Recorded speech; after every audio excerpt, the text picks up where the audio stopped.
한 그릇만으로도 든든함을 전하고 싶다는 진근 씨는 창업 2년 차의 사장인데요.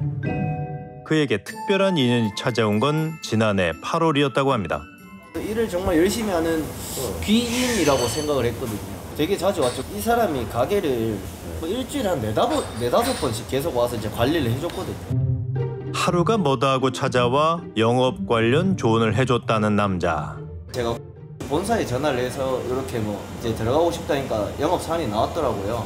유명 배달 어플리케이션 업체 파트장이라는 42살의 조 씨였습니다.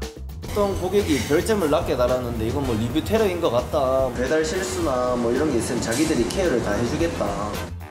악성 고객의 댓글이나 별점 테러까지도 세심히 관리를 해줬다는 조 파트장. 그런데 마지막으로 연락하신 건 언제세요? 네, 올해 초입니다. 그 사이에는 이제 제 전화는 피하고 도망만 다니고. 이게 어찌된 일일까요? 귀인이라 생각했던 남자가 갑작스레 잠적을 했답니다. 결국 지난 2월 일대의 상인들과 함께 남자를 잡기 위한 합동 작전까지 펼쳤다는 진근 씨. 그 긴박했던 현장엔 국수집 박 사장도 함께였다는데요. 작년 8월 달쯤에 우리가 찾아와서 이제 프로모션 기간이니까 이런 중개 수수료가 지금 0%다. 주문건당 배달비도 없다. 한번 사용해 보세요. 라고 해서 저희가 시작을 했던 거거든요. 자신과 계약을 하면 첫 3개월간 앱 수수료를 깎아주겠다는 솔깃한 제안을 했다는 조 파트장. 하지만 저희한테는 다 접수했습니다. 처리해놨습니다. 언제부터 처리될 겁니다. 해놨으니까 걱정 마세요. 근데 그게 정산된 게 하나도 없었거든요. 해당 업체에서는 조 파트장의 말과 달리 수수료 30%를 떼어갔다는데요. 박 사장은 곧장 그에게 자초지종을 물었다고 합니다. 매출을 다 다시 입금하시면 그 손실 보신 거랑 중개 수수료가 해서 일주일 뒤에 530만 원을 보내드리겠다. 뭔가 착오가 생긴 것 같다며 돈을 다시 배달앱 계좌로 송금하면 다시 정산을 해주겠다고 한 조 파트장. 여보세요. 네, 선생님. 돈 보냈어요?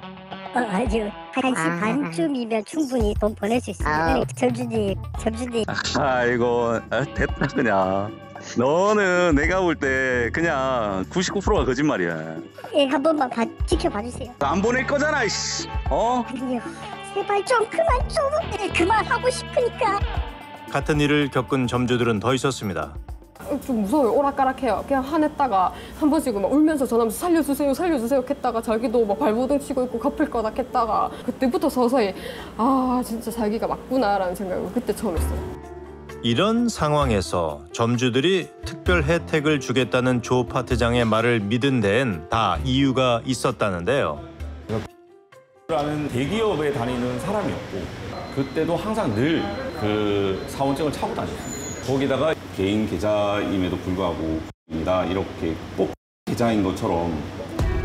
그가 법인 계좌를 이용하는가 하면 가게에 올 때마다 사원증을 목에 걸고 나타났다는 겁니다.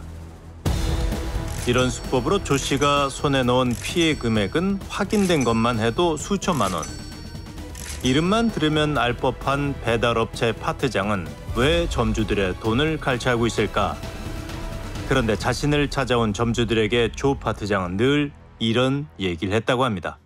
자기 아버지 코드블루가 떡국 코드블루다. 자기 아버지가 많이 아프셔서 아버님이 쓰러지셨다. 한때 심정지가 올 만큼 위독하신 아버지 때문에 경황이 없다고 한 조 파트장. 그의 극진한 효심과 안타까운 사정에 점주들 역시 입금을 재촉하지 못했다는데요. 심지어 얼마 뒤 내가 오라니까 막 울더라고요. 아버지가 돌아가시려고 하면서 막 너무 울더라고요. 아버지가 돌아가셨다고 오열하며 호련히 모습을 감췄다는 조 파트장. 조 파트장을 직접 만나 얘기를 들어봐야겠습니다. 계세요? 혹시 댁 아니에요? 맞아요? 이게 무슨 상황일까요? 아버님이세요? 아버님이시라고요? 우리 앞에 서 있는 이는 얼마 전 세상을 떠났다는 조 파트장의 아버지입니다. 근데 아버님 몸이 정정하시네요? 아드님이 아버님 돌아가셨다고.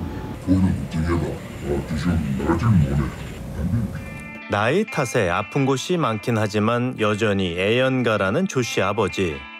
들어가세요. 그렇다면 살아계신 아버지를 홀령으로 만든 아들은 지금 어디에 있을까?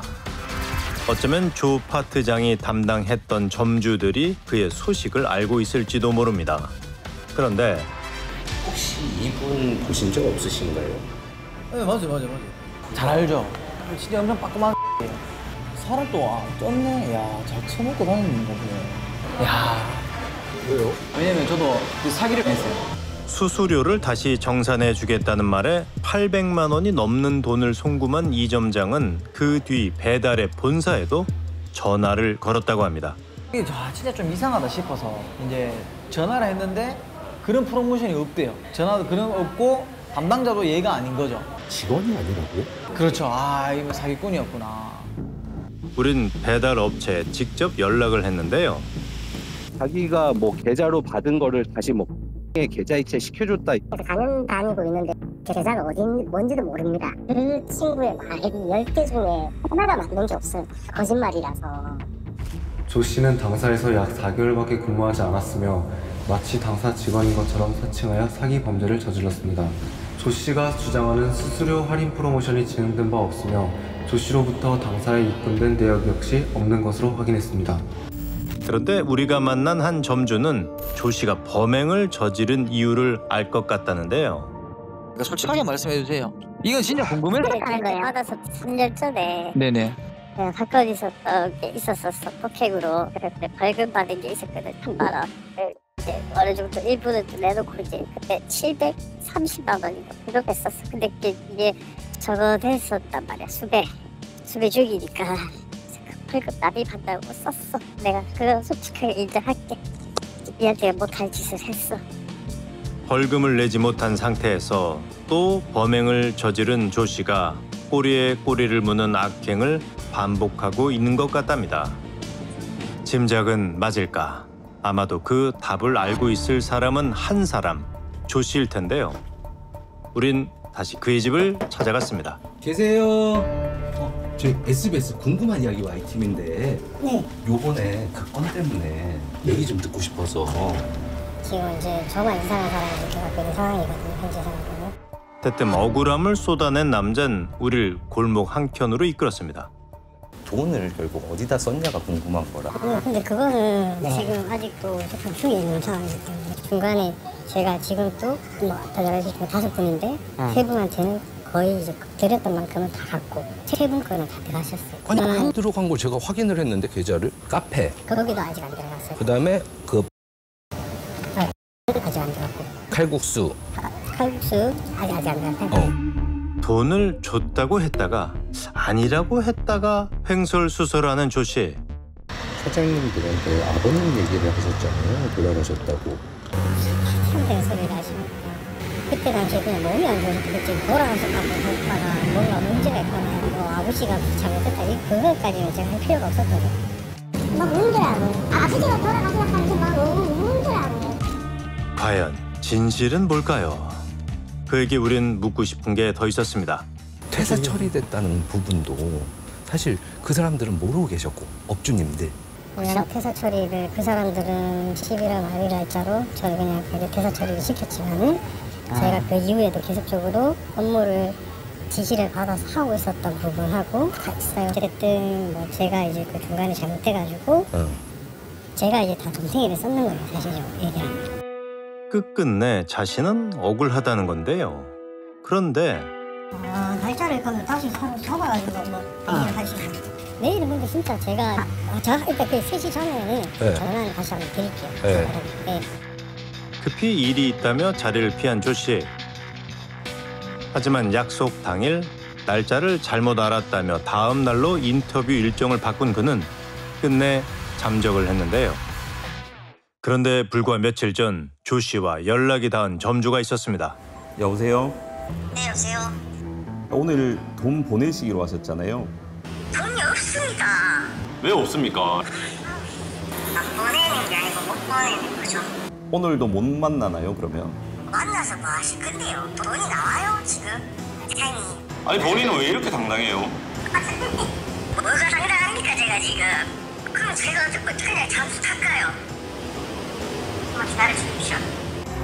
지난 18일 드디어 사기 혐의로 기소된 조 씨에 대한 재판이 처음 열렸습니다.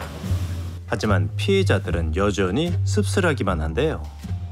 저는 제 나이 때 또래 누구보다 열심히 살고 있다 생각을 하거든요. 뭐 하루에 14시간, 18시간 가까이 일하면서 일했는데 제가 열심히 장사를 하면서 했던 거를 마이너스로 만들게끔 했다는 게 가장 화가 나죠. 점주들이 분통이 터지는 이유는 이뿐만이 아닙니다. 제가 여기다가 문자 공지나 전화를 왜 안 돌리냐. 그러니까 추가 피해자가 나온 거 아니냐. 그러니까 자기네들은 공지를 띄웠다라는 얘기를 하더라고요. 저희가 확인을 하지 않는 이상은 인지를 못하는 거잖아요. 이제 막 개업을 한 젊은 점주들이 잃은 건 그저 수백만 원의 돈뿐만은 아닙니다. 성공을 향한 열정과 믿음마저 조 씨는 한순간에 앗아갔는데요. 번번이 동정심에 호소하고 수시로 거짓말을 내뱉었던 남자. 여전히 조 씨가 털어놓은 사과는 너무도 덧없고 그가 흘린 눈물의 무게는 한없이 가볍기만 합니다. 검사 측에서 구형 1년 6개월 제 요청을 한 거고 판사 앞에서 또 하는 얘기가 지병이 있는 아버님이 있어서 선처를 부탁한다. 다 죄송하다. 다 인정한다.